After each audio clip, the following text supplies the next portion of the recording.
నల్గొండ జిల్లా నల్గొండలోని మంత్రివర్యులు కోమటిరెడ్డి వెంకటరెడ్డి క్యాంప్ కార్యాలయంలో నియోజకవర్గ సన్నాహక సమావేశం నిర్వహించారు. నల్గొండ జిల్లా నల్గొండలోని మంత్రివర్యులు కోమటిరెడ్డి వెంకటరెడ్డి క్యాంప్ కార్యాలయంలో ఈ నెల జరిగే కాంగ్రెస్ పార్లమెంట్ అభ్యర్థి రఘువీర్ రెడ్డి నామినేషన్ సందర్భంగా ఈరోజు నియోజకవర్గ సన్నాహక సమావేశం నిర్వహించారు. ఈ సమావేశంలో పట్టణ కాంగ్రెస్ పార్టీ అధ్యక్షులు Gummala Mohan Reddy, municipal chairman Burri Srinivas Reddy, Nalgonda ZPTC Vanguri Lakshmaiah పాల్గొని కార్యకర్తలు, ప్రజలు భారీ సంఖ్యలో హాజరవ్వాలని కోరారు. అనంతరం కాంగ్రెస్ పార్టీ ప్రచార రథ జెండాను ఊపి ప్రారంభించారు. ఈ కార్యక్రమంలో నల్గొండ ఎంపీపీ మణిముద్దీన్ సుమన్, తిప్పర్తి మండల కాంగ్రెస్ పార్టీ అధ్యక్షులు, మార్కెట్ కమిటీ చైర్మన్ జూకూడి రమేష్, పలువురు కౌన్సిలర్లు, సర్పంచులు, ఎంపీటీసీలు, మాజీ సర్పంచులు, మాజీ ప్రజా ప్రతినిధులు, కాంగ్రెస్ పార్టీ ముఖ్య నాయకులు పాల్గొన్నారు. మరొకసారి గుర్తు చేస్తున్నా, 24వ తారీఖు నాడు 10 ఏళ్ళకి స్టార్ట్ అయింది.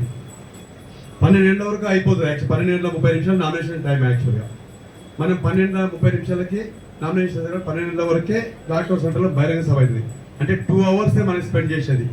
రిక్వెస్ట్ చేసేది ఏంటంటే మనం 10 గంటల వరకే రావాలి, ఎండాకాలం కాబట్టి 10 గంటలకు వచ్చి 2 అవర్స్ కనుక స్పెండ్ చేసిపోతే మనం విజయవంతమైంది సభ.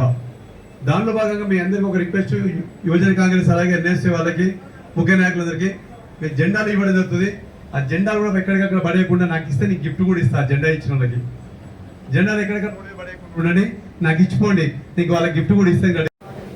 భారీ ఎత్తున జనసభకు, ఎందుకంటే పార్లమెంట్ నల్గొండలో నామినేషన్ కాబట్టి మనందరం భారీ సమీకరణ చేసి మన నాయకుడు కోమటిరెడ్డి వెంకటరెడ్డి గారి బలం ఏదో చూపించాలని మనందరం వాటిలాగా కొంచెం న్యాయబద్ధంగా, ఎందుకంటే మనం ఇంతమంది తీసుకొస్తే అంతమందికే తీసుకురావాలి. ఎక్కువ తక్కువ చెప్పకుండా మనం, ఎందుకంటే సార్ దగ్గర ఇది పార్లమెంట్ ఎలక్షన్, భారీగా 18 లక్షల ఓట్ల ఎలక్షన్ కాబట్టి మనం అసెంబ్లీలా ఉండదు కాబట్టి మనందరం కష్టపడి తీసుకొచ్చి, రెండోది మనం ప్రతి బూత్ 280 బూతులు ఉన్నాయి. ప్రతి బూత్ ఒక 50 ఓట్లు పెంచితే 70,000 ఓట్లు అయితే మనకు. కాబట్టి అందరూ కలుపుకోవాలి, పాత కొత్త అని లేకుండా. గతంలో అధికారం ఉన్నప్పుడే, అధికార పార్టీ ఉన్నప్పుడు 54 అధికారంలో వాళ్ళు లేరు. ట్రయాంగిల్ ఫైట్ కాబట్టి మనందరం కష్టపడి మన నాయకుని, ఎందుకంటే మన నాయకుడు దాదాపు సుమారు 800 కోట్లు ఆర్ఎన్బి అనుకోండి, మున్సిపల్ అనుకోని 800 కోట్లు శంకుస్థాపనలు జరిగినాయి. ఒక ఔటర్ రింగ్ రోడ్ వస్తుంది కాబట్టి మనం ఈ పట్టణాన్ని, ఈ నియోజకవర్గం అభివృద్ధి పదవి తీసుకోపోతే భారీ నిధులు చేసేందుకు మనం పోటీ పడాలి. మన నాయకులు ఎందుకంటే గతంలో కోదాడు మనం కొద్ది తేడాతో ఉన్నాం. 7 నియోజకవర్గం మన సెకండ్ ఉన్నాం. ఈసారి అంతకాలం దాటిపోవాలని కోరుకుంటూ మీ అందరికీ సహకరించాలని, ఎలక్షన్లో వేరే భేదాభిప్రాయాలు లేకుండా అందరూ కలిసికట్టుగా పనిచేయాలని కోరుకుంటున్నాం. ఎలక్షన్లో ఏ బూత్లో ఎవరెవరు ఎంత కష్టపడ్డారో అన్నీ కూడా మన దగ్గర ఉన్నాయి, లెక్కలతో సహా ఉన్నాయి. ఏ ఊరి నుంచి ఎంత మేయాట వచ్చింది, ఏ ఊర్లో ఎవరెవరు కష్టపడ్డారనే గణాంకాలన్నీ కూడా మన దగ్గర ఉన్నాయి. దానికంటే ఎక్కువ ఈసారి మేయాటి వచ్చే విధంగా మనం ప్రయత్నం చేయాలి. ఎందుకంటే గతంలో ఎమ్మెల్యేగా పోటీ చేసి మంత్రిగా ఉన్నారు మన సారు. ఏదైతే వారు మంత్రి అయిన తర్వాత నల్గొండ పట్టణానికి 400 కోట్ల రూపాయలతో అభివృద్ధి నిధులు తీసుకొచ్చారు. అవి టెండర్లు కూడా అయిపోయినాయి, అవి ఇప్పుడు ప్రాసెసింగ్లో ఉన్నాయి. అంటే వారు మంత్రిగా కాగానే 400 కోట్ల రూపాయలు తీసుకొచ్చారు ఒక నెల 2 నెలల లోపు. అంటే ఇప్పుడు మనం వారికి ఎక్కువ మేయాటి ఇచ్చి 54,000 మేయాటి ఇచ్చినాం కాబట్టి వారు నిధులు తేగలిగారు.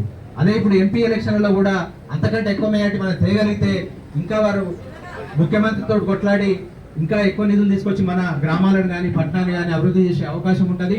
అదేవిధంగా రాబోయే రోజుల్లో నామినేటెడ్ పదవుల్లో కూడా వారు కొట్లాడి, ఎందుకంటే మా నియోజకవర్గంలో నాయకులు ఈ విధంగా కష్టపడి మేయాటి తీసుకొచ్చారు కాబట్టి మా నియోజకవర్గానికి ఎక్కువ నామినేటెడ్ పదవులు కావాలని కొట్లాడే అవకాశం కూడా ఉంటుంది. కాబట్టి దానివల్ల మనందరికీ ఇంతమందిలో ఎవరికో ఒకరికి లాభం జరుగుతుంది. కాబట్టి ఇవన్నీ మీరు అందరూ దృష్టిలో పెట్టుకోవాలి ఇప్పటికే. ఎందుకంటే ఎమ్మెల్యే ఎలక్షన్ల తర్వాత చాలా మంది ముఖ్య నాయకులు కూడా, కౌన్సిలర్లు కానివ్వండి, అదేవిధంగా సర్పంచులు కానివ్వండి, చాలా మంది మళ్ళీ పార్టీలోకి రావడం జరిగింది. అంటే వాళ్ళందరూ కూడా ముఖ్య నాయకులు, కొంచెం పేరున్న నాయకులే కాబట్టి వారి ఓట్లు కూడా రేపు మనకు యాడ్ అయ్యే అవకాశం ఉంటుంది. ఆ ఓట్లను కూడా కలుపుకొని మనం ఇంకా మేయాటి ఎక్కువ చేసుకోవడానికి ఆస్కారం ఉంటుంది. ఇందాక మోహనన్న చెప్పినట్టు ఎవరైనా పార్టీలకు వస్తా అంటే మనం వద్దనడం మంచిగా ఉంటుందని నా ఉద్దేశం. ఎందుకంటే ఎవరికి ఏ పదవి ఇవ్వాలి, ఎవరిని ఏ విధంగా చూడాలనేది మన మంత్రి గారికి తెలుసు. వారు ఎవరికి ఏ విధంగా సముచిత స్థానం కల్పించాలని తెలుసు. కాబట్టి మనం ఏదైనా వారి మీద వదిలిపెడదాం. వారు తీసుకున్న నిర్ణయానికి మనం అందరం కట్టుబడి ఉందాం. కట్టుబడి ఉంటేనే మనం మంచి ఎక్కువ మేయాటి తెచ్చుకోవడానికి ఆస్కారం ఉంటుంది. కాబట్టి ఎందుకంటే సార్ ఆల్రెడీ మన సన్నాహక సమావేశంలో ఉత్తమ్ కుమార్ రెడ్డిని ఛాలెంజ్ చేశారు. ఏమనంటే ఈసారి 80,000 మెజార్టీ నల్గొండ నుంచి ఇస్తామని వారు అక్కడ ఛాలెంజ్ చేయడం జరిగింది. దాన్ని గుర్తుపెట్టుకొని మనందరం పనిచేయాలి. మనందరం ఉన్నా కూడా ఇంకా కొత్త వారు వస్తే మనకు బలం చేకూరే అవకాశం ఉంటుంది. దాని ద్వారా మనం ఎక్కువ సార్ యొక్క ఛాలెంజ్ని మనం మన ఛాలెంజ్గా తీసుకొని రేపు ఎక్కువ మెజార్టీ తెస్తే సార్ గర్వపడతారు, మనందరినీ చాలా ప్రేమగా చూసుకునే అవకాశం ఉంటుంది. కాబట్టిగా మీరందరూ కూడా అన్ని రకాలుగా సిద్ధమై సార్ మీద వదిలిపెట్టి కొత్త పాత అనేది లేకుండా అందరూ కలిసి పనిచేయాల్సిందిగా కోరుకుంటూ, అదే రేపు రాబోయే 24వ తారీఖు నాడు నామినేషన్ కార్యక్రమం ఉంది కాబట్టిగా దాన్ని కూడా పెద్ద సంఖ్యలో మనందరం తల్లి రావాల్సిన అవసరం ఉంది. సార్ కూడా పెద్ద టార్గెటే పెడుతున్నారు మనకు.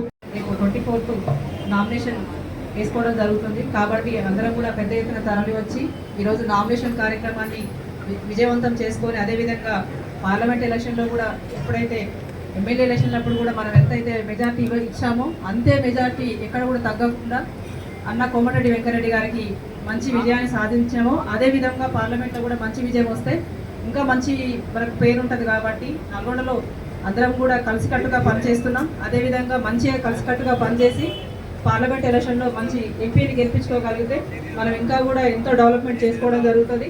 కాబట్టి అందరం కూడా కలిసికట్టుగా పనిచేసి మంచి భారీ మెజార్టీ తీసుకొచ్చి అన్నకి ఇది ఒక గిఫ్ట్ లా ఇవ్వాలని చెప్పేసి నేను కోరుకుంటున్నాను. అందరికీ ధన్యవాదాలు. అనురాగానికి అమ్మ ఆదర్శం, ఆరోగ్యానికి Sri Sai homeo stores and clinic. అనుభవం, అర్హత, అంకిత భావం కల డాక్టర్లచే చికిత్స.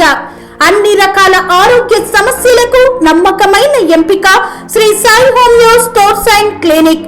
డయాబెటిస్, కీళ్ల నొప్పులు, సయాటికా, వెన్నుముక సమస్యలు, థైరాయిడ్, నిద్రలేమి, మానసిక సమస్యలు, ఋతు సమస్యలు, అన్ని రకాల దీర్ఘకాలిక వ్యాధులకు ప్రత్యేక హోమియో వైద్యం. అందరికీ అందుబాటులో అంతర్జాతీయ హోమియో వైద్యం Shri Sai homeo stores and clinic. మీ ఆరోగ్య సమస్య ఏదైనా ఇప్పుడు పరిష్కారం సాధ్యం. సైడ్ ఎఫెక్ట్ లేని వైద్యంతో సంపూర్ణ ఆరోగ్యం కొరకు సంప్రదించండి Shri Sai homeo clinic and stores, Bhavani Nagar, Ambedkar Nagar road, old Alwal, Secunderabad. సంప్రదించాల్సిన ఫోన్ నంబర్స్ 9000751751 మరియు 9000422525.